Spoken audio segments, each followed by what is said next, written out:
The person who does not know where his next dollar is coming from usually does not know where his last dollar went. इसके साथ में मेरा अभी webinar शुरू करता हूं. Opportunities and challenges now turn into challenges and opportunities in financial sector after lockdown. First of all, I like to know from your side what do you mean by lockdown and why it has an augmentative impact. Containment, quarantine, curfew, Shall we have to put bunker. It's all about synonyms of lockdown, which restrict one to go outside. A fall in economic activity hits this cycle hard when when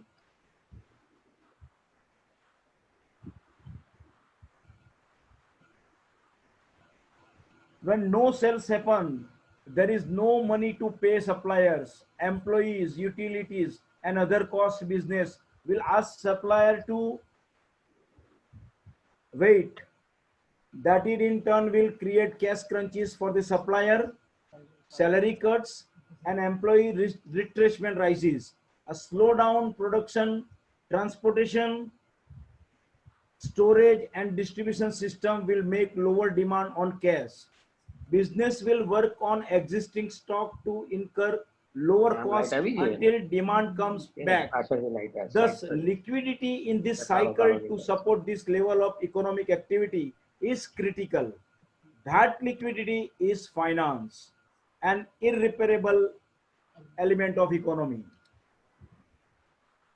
मैं ये कहना चाहता था कि lockdown के बाद क्या क्या हो सकता है. हम देख रहे हैं कि हमारा जीडीपी कितना होगा कोई अभी बता सकता नहीं है, including governor of reserve Bank of India. कितना इन्फ्लेशन हो सकता है कोई प्रिडिक्ट कर पाता नहीं है, कोई कर पाता नहीं है. सो आफ्टर लॉकडाउन क्या होने वाला है फाइनेंस में, क्योंकि finance is a backbone of any economy. To arrive your GDP, to arrive your development in terms of finance measure हो जाता है. तो first I would like to share first slide about challenges ahead. Reduction in net interest margin. अभी आप देखिए कि net interest margin means निम क्या है. Total interest earn minus total interest expense divided by total working fund. That is basically in our banking sector we know net interest margin. Every bank you have to watch on net interest margin. Net interest margin ideally range 3 and above is ideal for any bank, but because of lockdown in the next year it is expected to under 2. Sometimes it is under 1.5, and that is based on two main factors. First one is rising non-performing assets, and second one is decreasing trend in CASA, means current account and savings account.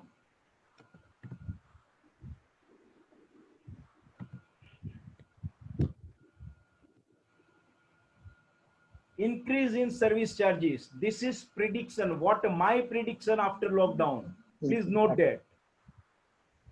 Reduction in net interest margin. Second one is increase in services charges.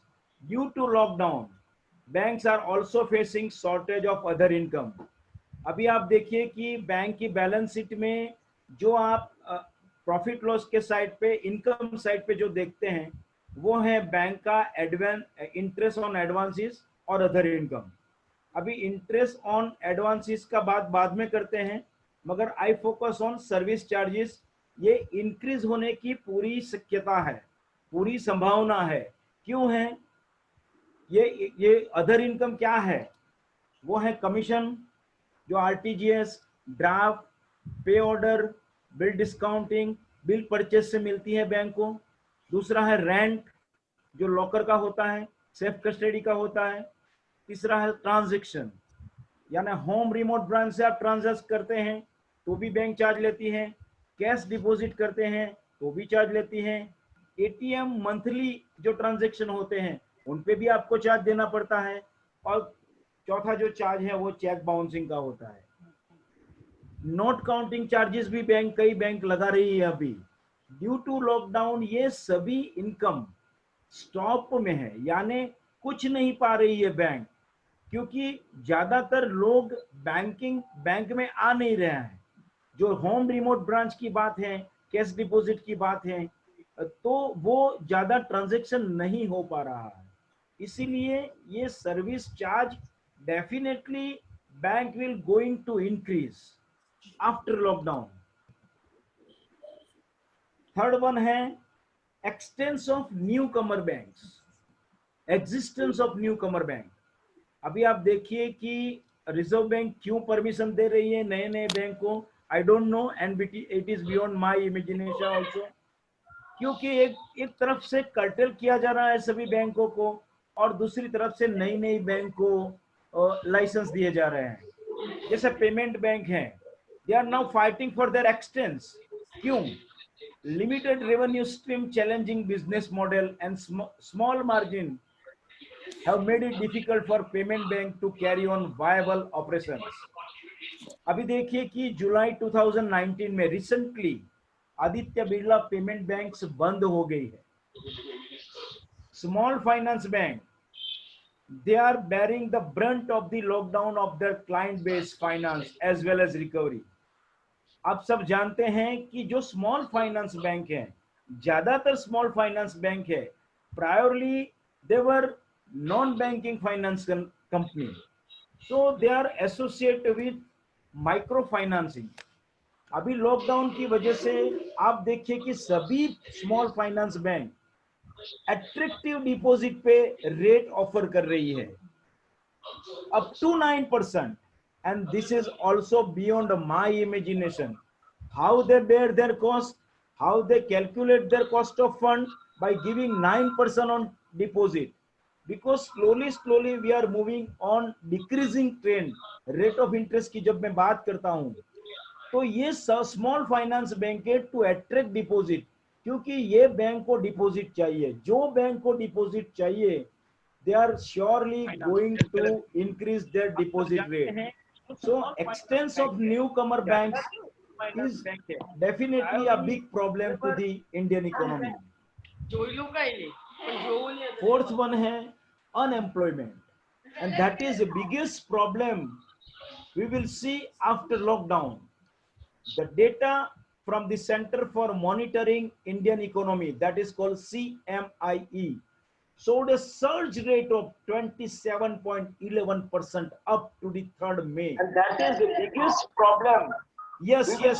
After which was initially marked 6.74% in the week ended March 15 due to the suspended economic activity counter the spread of the COVID-19.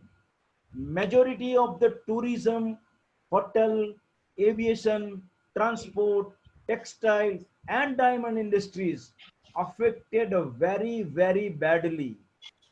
ये होने के बाद यानी lockdown, after lockdown हम ये देखेंगे कि unemployment का जो है, वैसे finance minister respected Nirmala Sitharaman ने भी बताई है बात कि ज्यादातर 10 करोड़ से ज्यादा लोग बिलो पॉवर्टी लाइन चले जाएंगे, और ये सिर्फ और सिर्फ रिट्रेसमेंट बाय द एम्प्लॉयर। क्योंकि जहां पे आप देखिए कि हमारी जो पॉलिसी है, पॉलिसी ये कह रही है कि during lockdown one has to pay salary to their employ. How it is possible? This is also beyond my image. कोई आदमी काम नहीं करेगा फिर भी उनको सैलरी देना पड़ेगा आपको। प्रोडक्शन नहीं है, कैश फ्लो नहीं है, तो ट्रांसपोर्टेशन बंद है, कैसे आप देंगे सैलरी? और ये जो लॉ बनाया गया है लेबर लॉ में, लैंड, लेबर और तीसरा एल जो निर्मला सीतारामन ने बताया, लेबर, लैंड एंड तीसरा, तो ये सब जो चीज सरकार द्वारा हो रही है, तो वो it is not acceptable by the employer. हाँ, हम जैसे बैंक वाले हैं who are in essential services, medical है, मेडिकल कई हॉस्पिटल वाले भी अभी उनके एम्प्लॉय का सैलरी नहीं कर रहे हैं, नहीं कर पा रहे हैं। आप देखिए कि ऑफ एंड ऑन हम देखते हैं टीवी पे कि ये हॉस्पिटल के एम्प्लॉय ने स्ट्राइक कर दिया, इनके सफाई कर्मचारी ने स्ट्राइक कर दिया। Why it is happen? क्योंकि जो कैश फ्लो होना चाहिए वो भी नहीं है। तीसरी बात अभी सरकार ने ये लगाई है कि they are going to fix private sector hospital charges also, which is also opposed by the concerned doctors, कि जो प्राइवेट हॉस्पिटल जा रही है उनका भी मानना बहुत कि 50% कोविड के लिए आप रखिए और 50% आप अपना धंधा कीजिए। अगर वहां पे भी डॉक्टर को कंसेंट में नहीं लिया गया है तो ये सब चीज हो रही है, वो कैश फ्लो नहीं आ रहा है, फिर भी आपको पैसा देना है तो कहां से देंगे?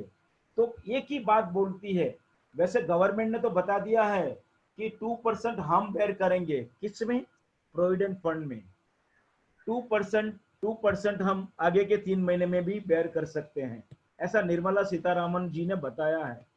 मगर मुझे ये समझ में नहीं आ रहा है कि जो प्रोविडेंट फंड है वो किसका है? वो तो गवर्नमेंट का ही है। तो आफ्टर ऑल गवर्नमेंट अपने खाते में पैसे डाल रही है 2% में, और वो भी 15,000 का कैप है, 15,000 के नीचे वाला कैप है पीएफ में। तो ये रिट्रेसमेंट जो हो रहा है, तो जो लोग रिट्रेसमेंट के बाद कहेंगे तो उनको तो पीएफ मिलने वाले नहीं है, तो अनएम्प्लॉयमेंट ज्यादातर बढ़ने वाली है। और जो सेक्टर है, मैंने बताया कि टूरिज्म है, होटल है, ट्रांसपोर्ट है, बैडली अफेक्ट होने जा रहे हैं। पांचवा है, चिंतन भाई का है ये सब्जेक्ट, तो इंक्रीज इन साइबर क्राइम। अभी आप देखिए कि बहुत सारे जो क्राइम हो रहे हैं, हम भी वैसे बैंकर कह रहे हैं कि गो डिजिटल, गो डिजिटल, गो डिजिटल, मगर डिजिटल होने के बाद आप बैंक में मत आइए। बहुत बार मैंने भी अपील किए लोगों को कि आप बैंक में मत आइए। Uncertainty in employment and maintenance of an uncompromised lifestyle incline many to adopt cyberbullying and captive of soft target. This attack has soared 86% in the 4 week roughly between March and April. They are tagged as cyber stalking, phishing scam, identity theft, online harassment, invasion of privacy. These are all 5 major cyber crime which we know. तो ये जो हो रहा है, और बहुत सारा जो अभी से साइबर क्राइम हम देख रहे हैं बैंक में, वो है ओटीपी का तो बात छोड़ दो, अभी ओटीपी का चला गया, अभी लिंक मेज हो रहा है, यूपीआई थ्रू हो रहा है, यूनिफाइड पेमेंट इंटरफेस जो गवर्नमेंट की है साइट, वहां से ज्यादातर स्कैम हो रहे हैं। कभी कभार 2-3 दिन बाद वो पता करने के लिए आते हैं कि सर मेरे खाते में से इतने पैसे निकल गए। तो लॉकडाउन की वजह से जो साइबर क्राइम है, सभी बैंक अपना जो भी प्रोटेक्शन वॉल है वो लगा के बैठी हैं, मगर नए नए तरीके से जो साइबर क्राइम आ रहे हैं तो हमें भी पता नहीं चलता। बहुत बड़ा स्कैम बीच में हुआ था कॉस्मोस बैंक का, वो तो आप सब जानते ही हैं। मगर साइबर क्राइम के लिए one has to be very vigilant, हमें विजिलेंट रहना पड़ेगा। हम तो ये कह देते हैं, मैं भी कह देता हूं मेरे लेक्चर में कि आपको ये नहीं करना है, आपको वो नहीं करना है, मगर फिर भी ये हो रहा है, और फिर ज्यादातर यूपीआई से हो रहा है।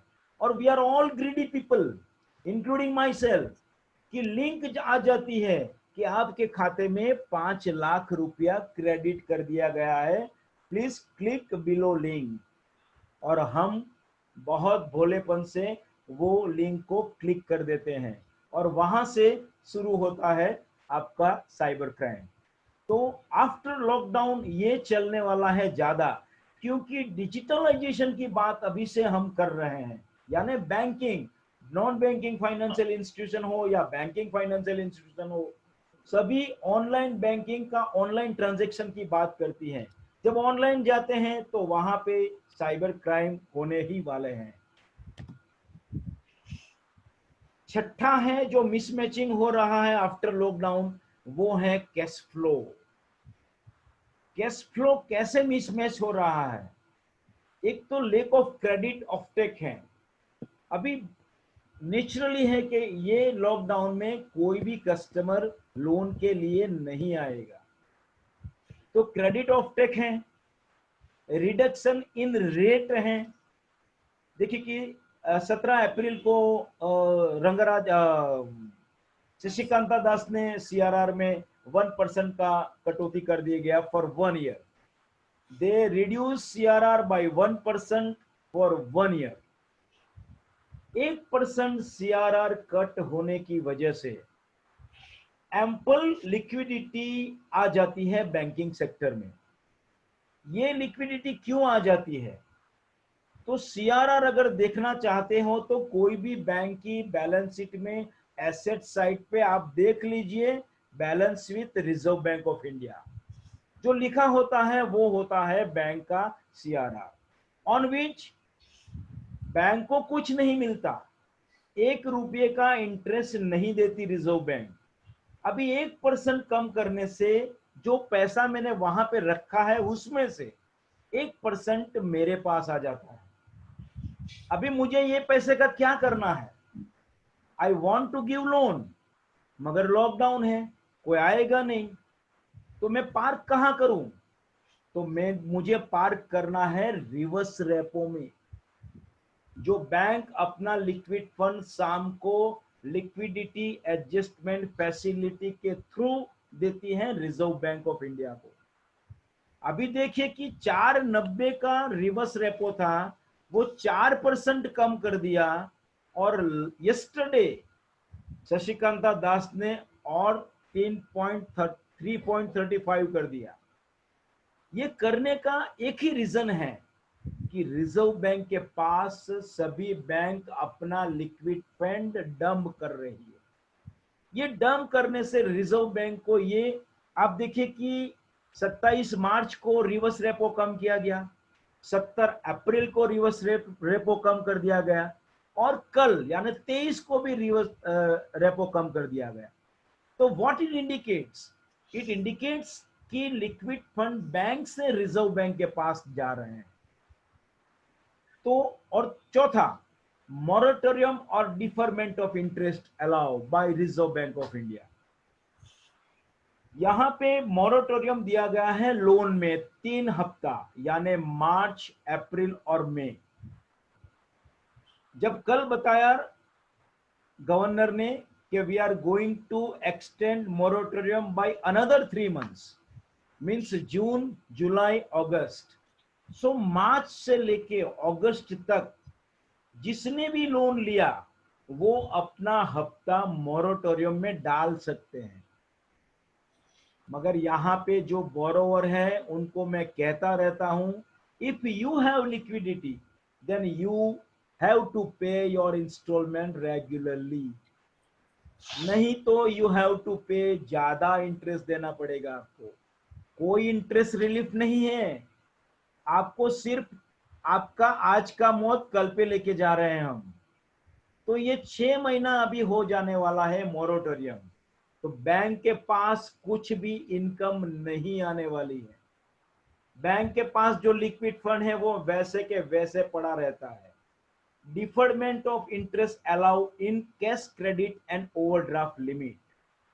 यहाँ पे जो यस्टरडे गवर्नर जी ने बताया कि जितना भी इंटरेस्ट, वेरी रिडिकुलसली ऐसा बताया गया, वो भी मुझे, I was shocked also when I hear कि मार्च, अप्रैल, मई का जो भी इंटरेस्ट होता था, that interest accumulated you have to pay in जून, जब पहली बार 3 महीने का डिफरमेंट किया गया था। यस्टरडे क्या बोला गया कि अनदर 3 months डिफर करते हैं, मगर वहां पे एक कंडीशन रखी है जो आपने पढ़ी भी होगी कि मार्च, अप्रैल, मई, जून, जुलाई, अगस्त, ये 6 महीने का टोटल इंटरेस्ट जो होने वाला है, वो टोटल इंटरेस्ट का लोन कंसर्न बैंक आपको देगी टू पे योर इंटरेस्ट। इसका मतलब ये है कि एक डेब है आपके पास, वो भरने के लिए आपको दूसरा डेब अलाउ करेगी बैंक, और ये होगा सितंबर में, क्योंकि अगस्त तक तो ये डिफरमेंट होने वाला है। तो 6 महीने का टोटल इंटरेस्ट सितंबर में कंसर्न बैंक जितना भी होता है, सपोज आपका 2 लाख का इंटरेस्ट बनता है 6 महीने का, तो 2 लाख का लोन दिया जाएगा। यहाँ पे फिर बात है रेट ऑफ इंटरेस्ट की। आपका जो चल रहा है कैश क्रेडिट और ओवरड्राफ्ट, उनका तो रेट वही है जो लगता है और जो बैंक लगा ही रही है, मगर दूसरी बात है ये टोटल एक्यूमुलेटेड इंटरेस्ट का लोन देना है आपको, इसका इंटरेस्ट कंसर्न बैंक फिक्स करेगी। और सितंबर, अक्टूबर, नवंबर, दिसंबर, जनवरी, फरवरी, मार्च 21 तक आपको ये रीपे कर देना है। आपका जो भी एक्यूमुलेटेड इंटरेस्ट लोन के रूप में बैंक देगी, वो आपको पे करना है by monthly instalment up to deadline March 21। Challenging, जो सबसे बड़ी चैलेंजिंग है फाइनेंशियल सेक्टर में, वो है राइजिंग नॉन परफॉर्मिंग एसेट्स। अभी देखिए कि नॉर्म्स ऐसे बताए गए हैं कि 90 डेज में आपका लोन का इंस्टॉलमेंट या इंटरेस्ट या दोनों 90 डेज तक बैंक को नहीं मिलते, then bank will going to declare your account as substandard, and that is called non-performing assets. We have seen one activist send application to the government and get the reply like this: 68,000 crore written off by public sector bank of 50 top willful defaulter. यहाँ पे willful defaulter means क्या?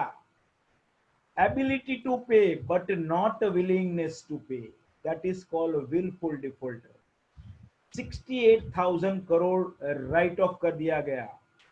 अभी ये right of कर दिया गया तो सभी बैंक को प्रॉब्लम होगी कि नहीं होगी? होगी। तो वो बैंक सर्वाइव कैसे करेगी?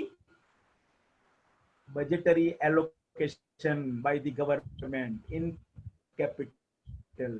जो बजट आता है उसमें गवर्नमेंट हर साल बैंक के लिए कैपिटल एलोकेशन कर देती है। ये जो एलोकेशन होता है इनडायरेक्टली क्या है? वो आपके और मेरे टैक्स के पैसे हैं। तो 68,000 करोड़ राइट ऑफ कर दिए गए।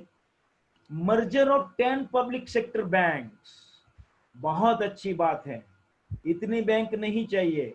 1991 में नरसिम्हम कमिटी ने बोला था कि इंडिया में इतनी बैंक हैं जो वर्ल्ड की 150 बैंक्स में से कोई भी बैंक कॉम्पीट में नहीं है। इतनी बैंक की जरूरत नहीं है इंडिया में, नरसिम्हम जी ने कहा था। वो आज ये सरकार ने कर दिया कि मर्जर कर देते हैं, मगर कब किया? जैसे बियॉन्ड कंट्रोल गया एनपीए, तो जो एनपीए बहुत ज्यादा थी जो बैंक में, वो बैंक को अच्छी बैंक में मिला दिया गया। अभी आप देखिए कि अगर एक जो आम होता है, खराब आम, आप बक्से में रखते हैं अच्छे आम के साथ, क्या होने वाला है? आप देखिए कि merger of 10 public sector bank, oriental bank commerce, union bank of India with Punjab national bank, syndicate bank को कैनरा बैंक से जोड़ दिया गया, इंडियन बैंक को इलाहाबाद बैंक से जोड़ दिया गया, आंध्र और कॉर्पोरेशन बैंक को यूनियन बैंक के साथ जोड़ दिया गया, और विजया एंड देना बैंक को बैंक ऑफ बड़ौदा के साथ जोड़ दिया गया। अभी यहाँ पे चिंतन भाई मैं ये कहना चाहता हूँ कि ये जो मर्जर हुआ तो लेमैन को तो पता नहीं है, मोबाइल नहीं जो है कर बेटा, पता नहीं है लेमैन को। तो ठीक है, ये बैंक यहाँ से यहाँ हो गई, मेरा अकाउंट देना बैंक में था, अभी हो गया बैंक ऑफ बड़ौदा में। मगर जो गवर्नमेंट ने मर्जर किया, तो जो सीबीएस प्लेटफॉर्म था, कोर बैंकिंग प्लेटफॉर्म, जो बैंक का प्रोग्राम था उसी बैंक से कर दिया गया। जैसे फिनेकल प्रोग्राम है बैंक ऑफ बड़ौदा में, तो विजया बैंक और देना बैंक भी फिनेकल पे चलती थी। तो वहां पे मर्जर आसानी से हो सकता है। इसलिए विजया बैंक और देना बैंक को बीओमी में मर्ज कर दिया गया। और लास्ट में है डाइवर्सिफिकेशन ऑफ फंड। ये बहुत प्रॉब्लम होने वाला है राइजिंग एनपीए का। 10% से ज्यादा, निर्मला सीतारामन जी ने तो बताया कि हम मुद्रा शिशु लोन में इंटरेस्ट को एक्सटेंड कर रहे हैं, मगर मुद्रा लोन में बहुत बड़ा नॉन परफॉर्मिंग एसेट्स हैं, वो हमें भूलना नहीं चाहिए। 8वां है increment in inflation. The National Statistical Office since March 2020, the inflation outlook has become highly uncertain. आप देखिए, आपने कल सुना होगा गवर्नर जी का प्रेस कॉन्फ्रेंस, वहां पे भी ये शब्द प्रयोग किया गया गवर्नर के द्वारा कि इन्फ्लेशन अनसर्टन है, क्योंकि हमें डेटा नहीं मिल रहा है। अभी आप देखिए कि इन्फ्लेशन कैसे मेजर करती है government. There are 3 methods to measure inflation. पहला है wholesale price index, that is called WPI।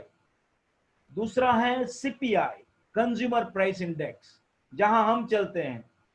और तीसरा है फूड इन्फ्लेशन। तो ये 3 हैं।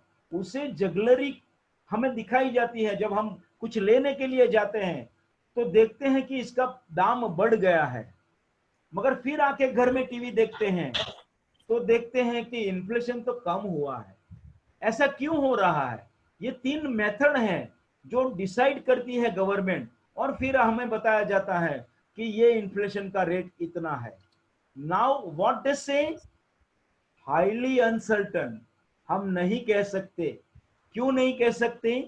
कि top 6 industrialise state, 60%, the industrialise state जो हैं टॉप 6, उसमें से 60% in red and orange zone में है। लेस इलेक्ट्रिसिटी जा रही है, लेस पेट्रोलियम कंजम्पशन हो रहा है, 25% श्रिंकेज इन सीमेंट प्रोडक्शन, जो कल बताया गवर्नर ने।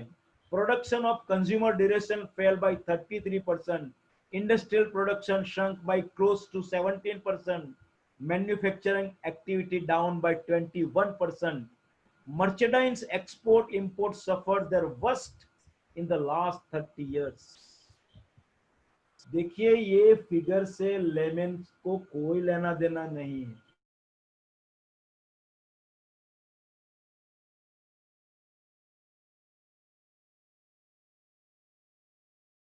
हाँ है, वो तो वही सोचेगा।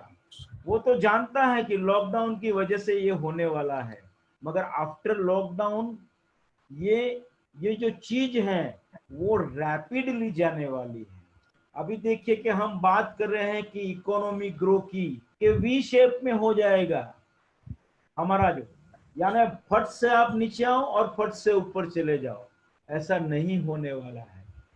फिर डब्ल्यू लेके आए वो लोग कि पहले ऐसा डाउन जाएंगे, फिर अप जाएंगे, फिर शायद डाउन आ सकते हैं, फिर वापस चले जाएंगे ऊपर। तीसरा वो लेके आए कि एल शेप में चलेगा, यानी स्टेटिक हो जाएगा आपका डेवलपमेंट। फिर आया यू से, फिर आया टिक मार्क, यानी आपको जितना एक्सपेंस करना है जो चीज पे उतना ही करिए आप लॉकडाउन के बाद।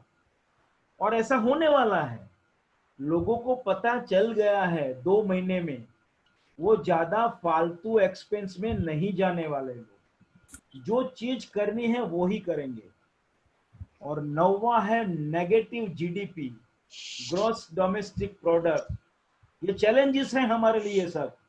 IMF प्रोजेक्ट हमारा जीडीपी 1.9% चलेगा। बार्कलेज ने बताया कि 0% है इंडिया का जीडीपी। मूडीज ने प्रोजेक्ट कर दिया 0.2%, और डीपर रिसेशन बता दिया गोल्डमैन सैक्स ने। ये बहुत बड़ी बड़ी कंपनियां हैं अब्रोड की, इसे लेमन को कोई लेना देना नहीं है, मगर हम जानते हैं कि हमारा जीडीपी 6% 7% से ऊपर जाना चाहिए। जब IMF ने प्रोजेक्ट किया 1.9%, गवर्नर ने फट से बता दिया प्रोजेक्टेड नहीं किया। आईएमएफ को लेके गवर्नर ने बताया कि जो G20 कंट्री हैं उसमें से सबसे ज्यादा जीडीपी इंडिया का होगा। ये सब चैलेंजेस हैं इंडिया के लिए। और लास्ट है फाइनेंशियल इमरजेंसी। अभी देखिए कि बहुत सोशल मीडिया में वीडियो घूम रहा है फाइनेंशियल इमरजेंसी का, कि मोदी जी 8 बजे आएंगे और 12 बजे हो जाए, 12 बजे हो जाएगा। ये इमरजेंसी क्या होती है? Some hard step will be taken by the government. ये कॉन्स्टिट्यूशनल राइट है गवर्नमेंट का to declare financial emergency in India. The financial crisis is getting worse. That member of parliament, including the president, the vice president, and the governor of state have donated 30% of their salary for the next 1 year to the consolidate fund. 30% क्यों cut गए? इसका ये कारण है, consolidate fund में 30% salary 1 साल तक नहीं लेंगे, ऐसा बताया गया है।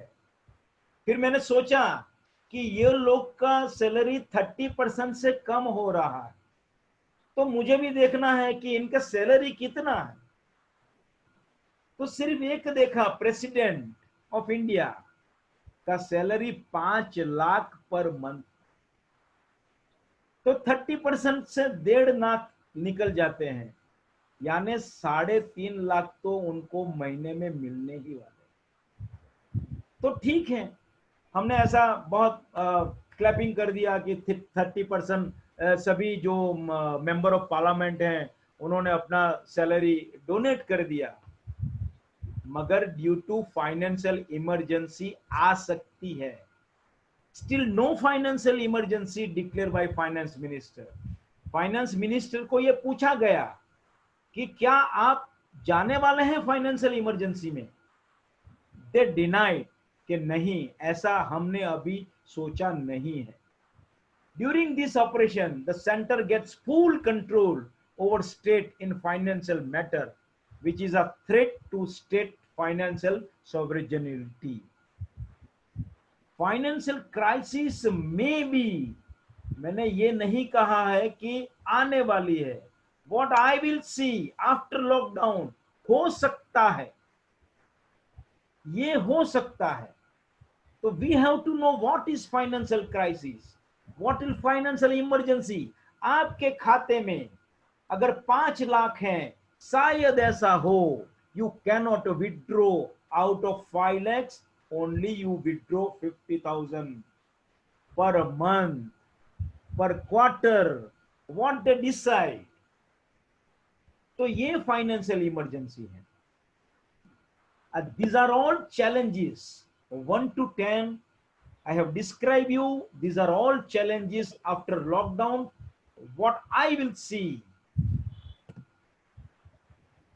But it is when the horizon is the darkest and human reason is beaten down to the ground that faith shines brightest and comes to our rescue. ये प्रेस कॉन्फ्रेंस शुरू की जब यस्टरडे आरबीआई के governor ने पहले ये चीज बोली गई है। इसीलिए मैंने आपको बताया कि ये किसने बोला है मुझे नहीं पता है, मगर कल गवर्नर ने प्रेस कॉन्फ्रेंस से पहले ये बोला है। तो opportunity just ahead, we are all positive, Indian people are always positive.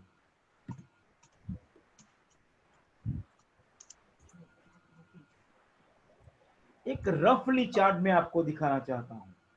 Consumer expecting a prolong impact to their day to day finances.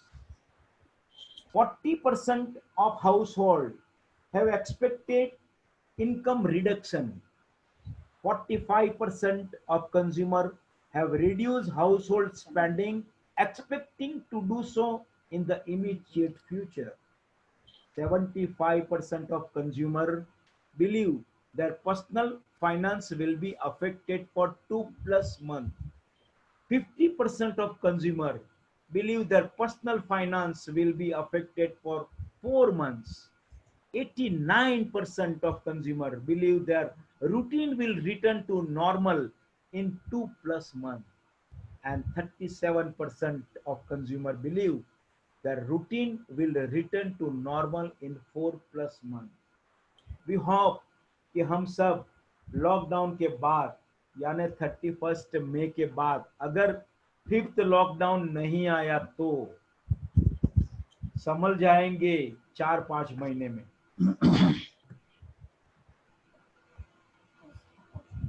Opportunity की अब बात करते हैं। Now we move to opportunity.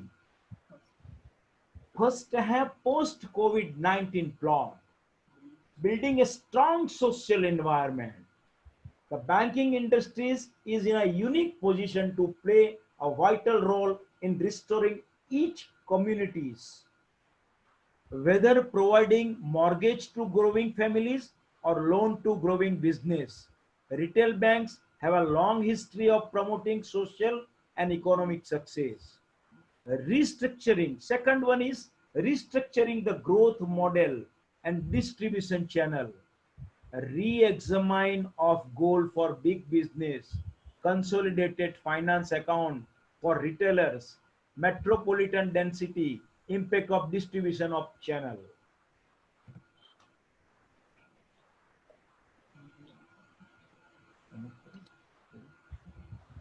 Second one, the opportunity, new prediction of a new investment scheme.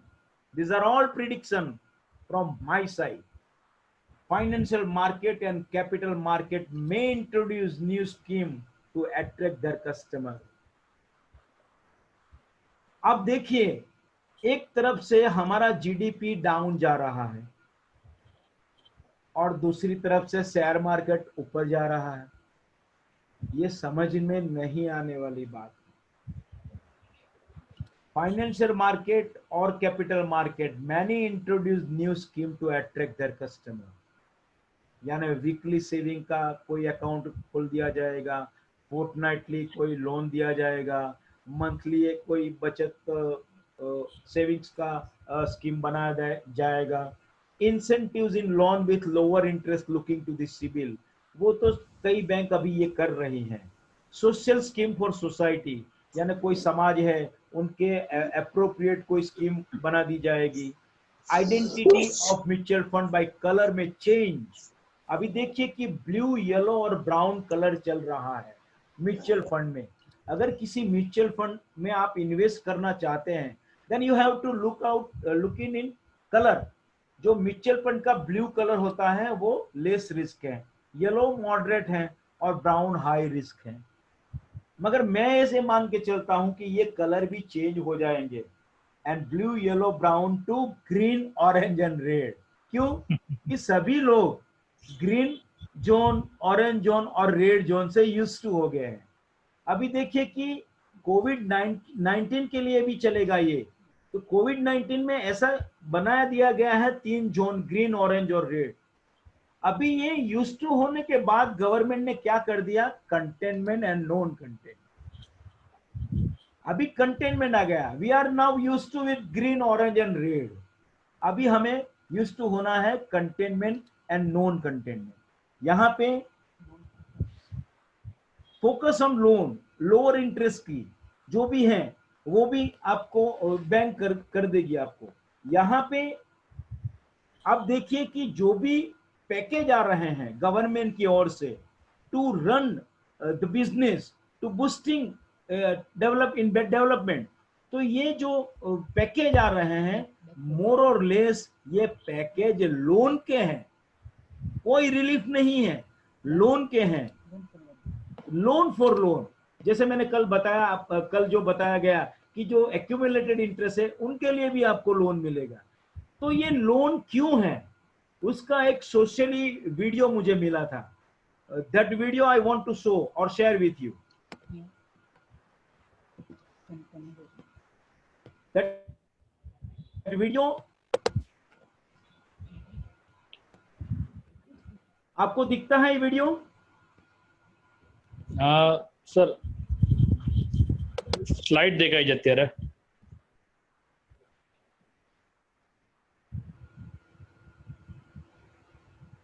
Video नहीं देखा હા slide video sir નથી આવતો, સ્લાઇડ જ દેખાય છે અત્યારે. स्लाइड है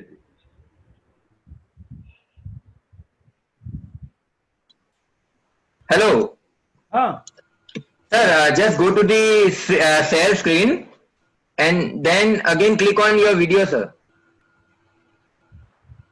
pardon. Again you have to share your video, sir. Okay. Just go to the share screen. अभी Sir, click on your video and then press on share. First click on video. Click on video and then press on share, sir. Go to the share screen, click on your video and then press on share button, sir.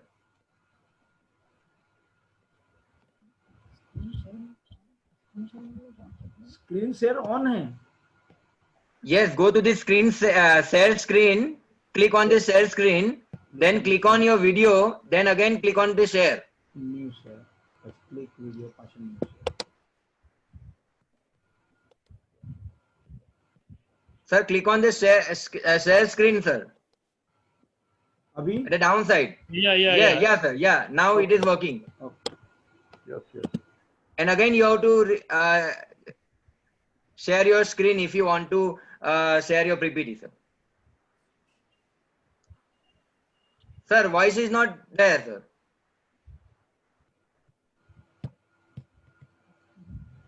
નથી દેખાતું. નહીં દેખાય છે sir, video voice નથી આવતો. Sir, હાલો બંધ. हाँ बोलिए. voice is not there, sir. एक 1 second.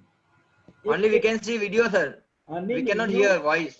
You instruct my daughter. Hello. Voice is not there, so please click on the voice button or increase voice of this video. Volume of the video is already increased and Yeah, at the down left hand side, yeah, the option is there. Yeah. I have already increased. It's up to 100. It's already 100. Okay. Then And let me see. Okay, my laptop volume is also. I have increased. Okay. Still you are not able to hear this? No. Oh my god. Okay. which player you are using, ma'am? Use VLC if you have. Yeah, but currently I'm in no possession of that player, so it's just a shared video I got. I think this video is not supported to your player, I think. No, it's okay. Sir, don't worry. Just go through with your presentation. Sir. Not an issue. Okay, sir. Just go with your presentation. No problem. Okay. We will share this video definitely Okay, no problem. later. Okay, thank you. Okay. Thank you. Okay. Thank you. Yeah, please. Thank you. Okay.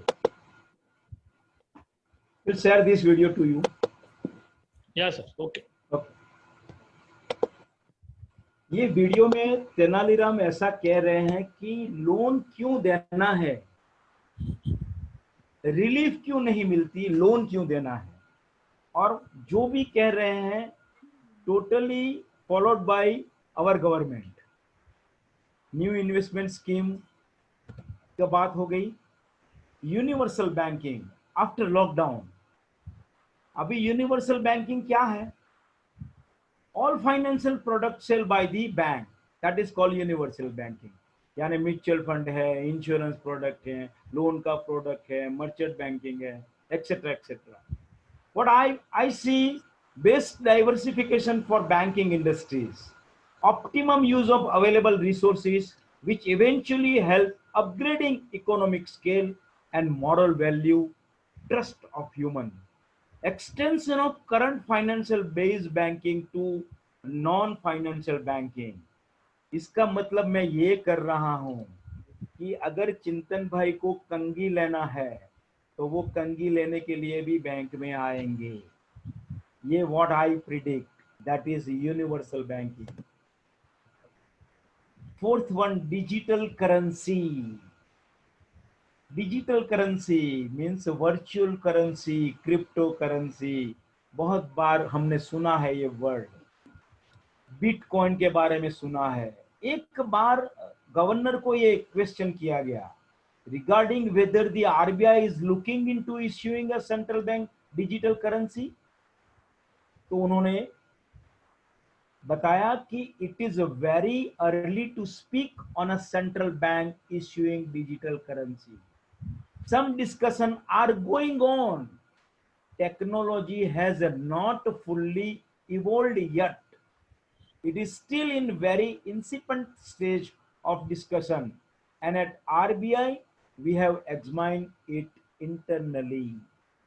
तो मैं ये मान के चलता हूं, आप देखिए कि डिपॉजिटिंग, आपने वीडियो भी देखा होगा कि एक बंदा कस्टमर बैंक में जाके कोई नोट डिपॉजिट करना चाहते हैं, that not later on press by iron by the banker, वो आयन से प्रेस कर रहा है क्योंकि उसके सरफेस पे कोरोना हो सकता है।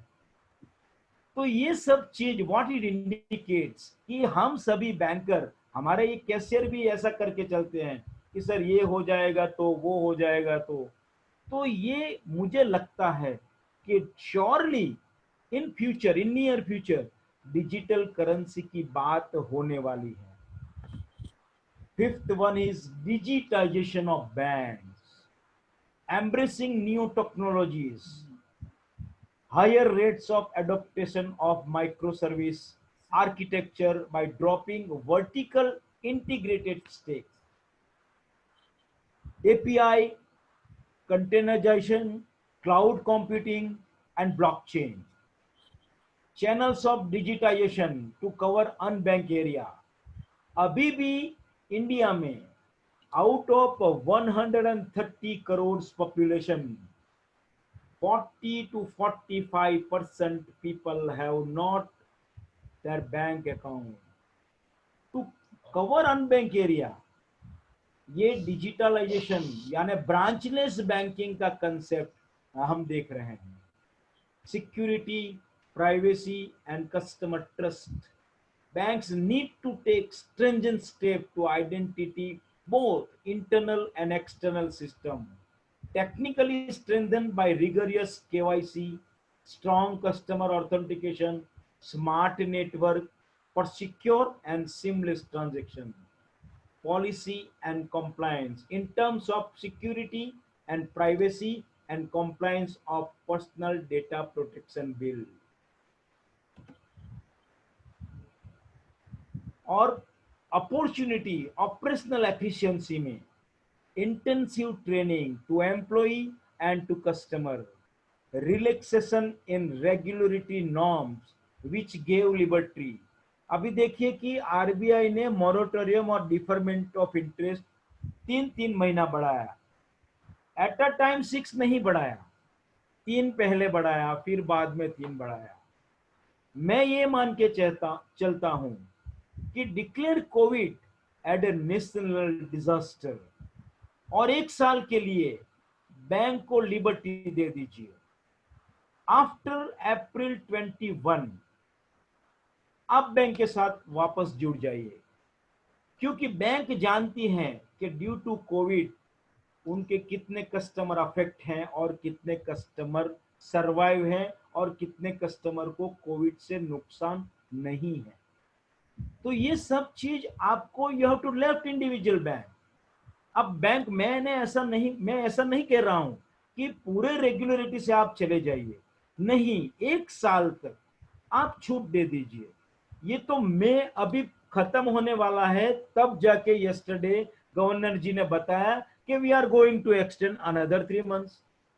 तो पता नहीं चलेगा बैंक को क्या करना है। Planning must be there. अभी हमें पता ही चलना चाहिए।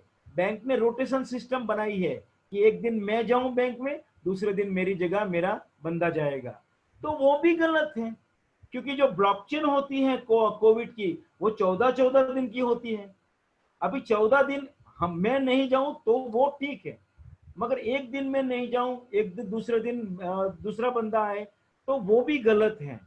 तो मैं ये चाहता हूं कि रिलैक्सेशन रेगुलेटरी नॉर्म्स में जो रेगुलेटर हैं उनको दे देना चाहिए इंडियन बैंकिंग के लिए कि 1 साल आप फ्री हैं, जो करना है बैंकिंग कीजिए और सरवाइव कीजिए। ये साल सर्वाइवर का है, तो सरवाइव कीजिए। Then we will meet on April 2021, फिर देखेंगे कि आपने क्या किया क्या नहीं किया। मगर अभी जो आपके नॉर्म्स हैं उसमें ही आप सभी बैंक को लेके जाएंगे तो बैंक कैनॉट सर्वाइव और bank cannot develop their business. One CBS platform to the whole banking industries होना चाहिए। अभी मेरी बैंक है वो सीएच का प्लेटफॉर्म यूज कर रही है, अभी देखिए बैंक ऑफ बड़ौदा है वो फिनेकल यूज कर रही है, कोई और बैंक है वो माइक्रोसॉफ्ट यूज कर रही है। तो ये ऐसा क्यों है हमारे देश में, वो भी मुझे पता नहीं चलता। Why there are so many programmer. एक ही प्रोग्राम होना चाहिए, जैसे आरबीआई ने बनाया आरटीजीएस करना है, एनईएफटी करना है, सभी बैंक के लिए एक प्रोग्राम। तो एक प्रोग्राम क्यों नहीं बन सकता पूरे इंडिया में कि कोई भी बैंक में जाओ कोई प्रॉब्लम नहीं है। और idea of self sufficiency and go green concept, आत्मनिर्भर भारत की जो बात है वो यही है। तो मुझे ये कहना था चैलेंजेस के बारे में, और दूसरा क्या कहना था अपॉर्चुनिटी के बारे में। जितनी भी अपॉर्चुनिटी, मैं Rome was not built in a day, मैं ये नहीं कहता कि ये करने से हम कल से रनिंग में आ जाएंगे, इट विल टेक टाइम। मगर चलने के लिए आपका एक कदम आगे बढ़ना जरूरी है, और वो हमें वी हैव टू वॉक। हमें चलना है, स्लोली चलना है मगर आगे चलना है। तो ये पूरा कंसेप्ट में जो लेके आया था आज के वेबिनार में, तो पोस्ट लॉकडाउन में कि लॉकडाउन के बाद क्या होने वाला है। तो अभी आप देखिए कि मैंने जो बताया, तो व्हाट आई विल सी कि अगर ऐसा होने वाला है तो accordingly we have to plan at present कि अभी क्या करेंगे मई के बाद, अगर 5वां लॉकडाउन जो अनाउंस नहीं किया तो। बाकी तो ठीक है, जो बैंकिंग है वो करना है, बैंक में आना है नहीं आना है, it depends on individual banker. कई बार हमने देखा है कि कर्फ्यू है, एसेंशियल सर्विसेज में बैंक हैं, फिर भी लोग आते जा रहे हैं 100 रुपया डिपॉजिट करने के लिए, और वो ऐसा बता रहे हैं कि हमने वो उसको उल्लू बनाया पुलिस को कि हम 100 रुपया लेके जा रहे हैं। सर, हम ये अपने आप को उल्लू बना रहे हैं, ऐसा मान के हम चलते हैं। मगर फिर भी जितना सोशल डिस्टेंसिंग होता है, मास्क पहनना है, सैनिटाइजर से आपका हाथ वॉश करना है 20 सेकंड तक, okay, this are all idealistic. कितना हम कर सकते हैं, दैट इज मेन इंपॉर्टेंट। और इसके साथ ये मैं मेरा जो वेबिनार का लेक्चर है वो खत्म करता हूँ। ओवर टू चिंतन। ओके, लास्ट में वॉरेन बफेट का कोट मैंने लिखा है, वो तो सभी के पास होता है, बट आई लाइक इट, वो मैंने मेरे बैंक में भी रखा है। Excellent quote by Warren Buffett. और earnings never depend on single income, make investment to create second source. On spending, if you buy thing you do not need, soon you will have to sell thing you need. On savings, do not save what is left after spending, but spend what is left after saving. On taking risk, never taste the depth of river with both the feet. On investment, do not put all eggs in one basket, that is universal rules. And on expectation, honesty is a very expensive gift. Do not expect it from cheap people. Thank you so much.